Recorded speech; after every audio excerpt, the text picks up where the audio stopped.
आसिफ जरदारी का नवाज शरीफ के बारे में बयान अफसोसनाक करार दे दिया। कहा नवाज शरीफ को किन हालात में बाहर जाना पड़ा आप जानते हैं, ऐसे रिमार्क से गुरेज करना चाहिए।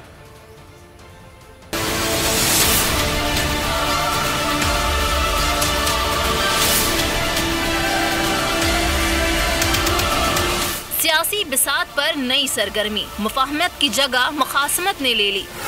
अपोजिशन लीडर ने ट्वीट में कहा कि जरदारी साहब का नवाज शरीफ के बारे में बयान अफसोसनाक है। मियां साहब की पाकिस्तान के साथ गैर मुतज़लज़ल वाबस्तगी हमेशा नाकाबिले तरदीद रही है। नवाज शरीफ को किन हालात में बैरून मुल्क जाना पड़ा आप जानते हैं, हमें ऐसे रिमार्क से गुरेज करना चाहिए।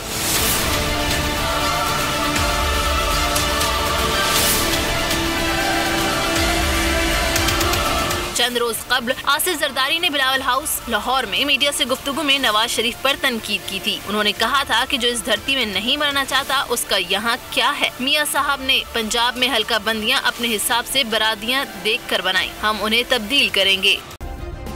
सब्सक्राइब करें और बेल दबाएं ताकि कोई खबर रह न जाए।